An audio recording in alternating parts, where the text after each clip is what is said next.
Okay, I have a keyword. A keyword, literally a key word. Now I'm thinking of WYRD, but girlies, you know what the word is if you know the word. I just saw the worm.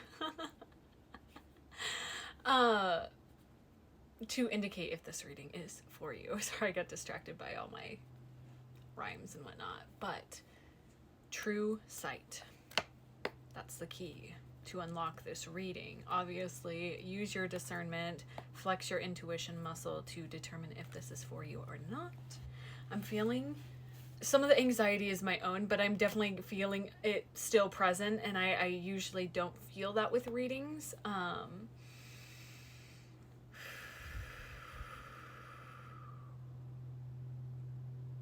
Okay. Yeah, there's a lot of activation in the heart right now. True sight, true sight, true sight is the key word. I don't know, there's something about words here. And like, for those of you who haven't met me yet, I'm Izzy. I go by 8th house Mercury here. That is on purpose because I am ruled by my Mercury in the 8th house as a Virgo rising. Something about the word, something about something being spoken. My tagline for my business, specifically Astremia, which is like the overarching brand of everything that I do, which I don't know why I'm explaining this, but I think it's going to make sense. Hold up. So my username, so I'm a professional astrologer. Bear with me. This will all come together. I'm a professional astrologer and my business name is Astremia, and I chose that name when I was 17 by taking the prefix of Astra and the suffix of Emia and putting them together, which means stars in the blood. And my business slogan, or whatever, I guess, is using words as magic, because words are magic. Spelling is casting spells, and there's something about like that coming through. You might be very mercurial also, or ruled by Mercury. That means you would be a Gemini or Virgo rising, or have Mercury in Gemini or Virgo, or in the 6th or 3rd house, like stronger placements with that sort of connection. You don't have to, but yeah, true sight. It's almost as though whatever's been happening in your mind, whatever's been happening in the psychic realm, in this sort of universal cloud that we are all plugged into. Again, you are not your thoughts. Sometimes your thoughts are those things that are coming in are collective things, and I feel as though you are actually seeing what you've been seeing up here take form in front of you.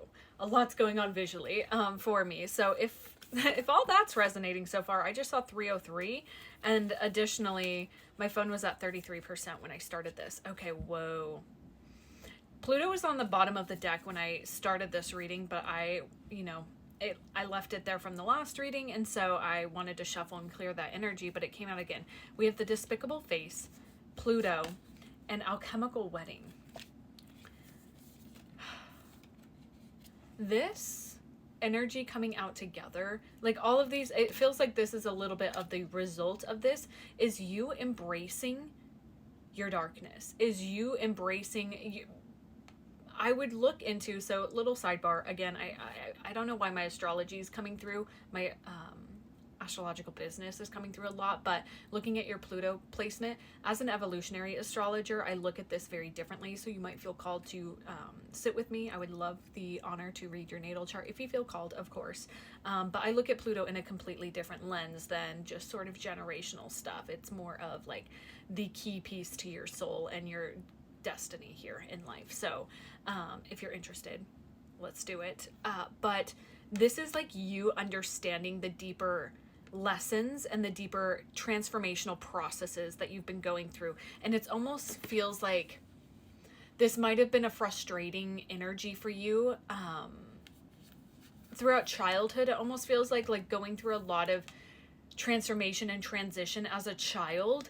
That was like, I don't see any other kids going through this. I don't see any other peers moving through such like depth of like shedding and Ouroboros, like this constant transmutation. And you are now settling into and seeing the true sight of the gift that is happening for you. And that's where I'm pulling in this Alchemical Wedding card, where you are seeing, oh, this is what leads me to inner union and outer union, is me embracing this, because the despicable face speaks about this energy of like the thing that you are most afraid of within your sort of energetic makeup, or your biggest fear or shame, or like the thing you don't want to see. Maybe it's, you know, there could be physical things, like maybe it's like for me, I have crooked teeth, and they used to be my like biggest thing, and it's 11/11 here, and I decided to choose one of my personal perceived flaws to share with you, because as I started thinking about other things of other people, I'm like, I don't see those as like bad things. That is just a part of a human being a human. And this, ooh, this is getting good. It's you accepting, like, and it feels more energetic flaw kind of thing, that you're like, but I just see the truth. You have true sight. You're like, I see the freaking truth in people. You see people underneath all of the masks and layers that you put up. You literally, like, laser beam eyes, like, go right through, and you're like, it's like x-ray vision. You're just like, oh yeah, I see where your shame lies. I see your fears. I see the things stopping you. And that, for a long time, a lot of people put you down with. They're like, you can't just call people out. You can't share those things. You can't tell people that, like, you know, their beliefs are wrong, kind of thing. And that is a pretty harsh thing to actually correct people on. People will do what they're gonna do, but it's almost like you're seeing how certain things are a detriment to people. I really feel like I'm talking to some Virgo risings here, because the Virgo rising, and again, with my natal chart readings, I go really in depth about the rising sign too, because it's the most important piece of your chart, by the way. You just saying it. Okay. The Raven's head coming out here is really like, my message here right now, you cannot ignore this. Like, it's almost like maybe you've been turning a blind eye a little bit to this part of you, but I feel like you're seeing yourself in a new expression. I'm hearing the song New Light by John Mayer, which is like a funny, cheeky, like, love song. But I feel, yeah, okay. Are you fucking kidding me?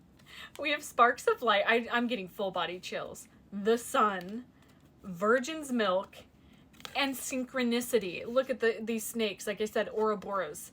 Oh my gosh, you guys. You're doing it. It's happening. It's like you're no longer, the blindfold has been removed. And I feel as though your sight is finally settling. I'm seeing like dust settling. Like you're finally just embracing how you have always been.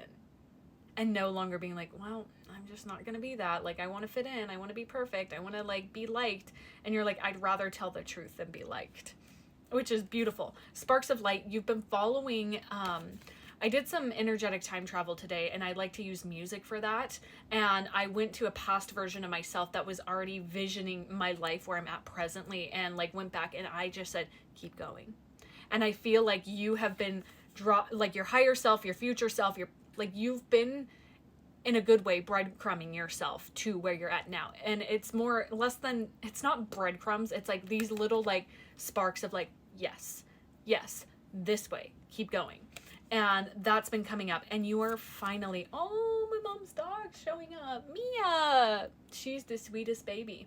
You are finally, and she, like, there's a lot of nurturing and support from actual people that appreciate your truth. Like, that's basically the greatest gift that you can give yourself, is living in your truth, because anybody who is not aligned with your truth will fall away. And that's kind of, again, I feel like that's the part that you've been accepting. You're like, oh, well, I just got to trust this. With the sun, you are shining this. And virgin's milk, the way I've been perceiving this card, and this is my own interpretation of it, is it's sort of this concept that doesn't make sense. Like, how can a virgin produce milk? But it's this belief and this, like, deeper trust of, like, magic happening within your body. You're alchemizing your flaw into your power. You are boiling down your fears, and I'm seeing it's like you've had them on a simmer, like in a simmer pot, and just letting it condense into the greatest gift that you can give the world, okay? And with synchronicity, everything that I've said in this reading has landed for you. That's it. I'm gonna leave this reading here. My card readings are open, but additionally, I feel like some of you, knowing your soul blueprint, your natal chart, is going to be a key for you. So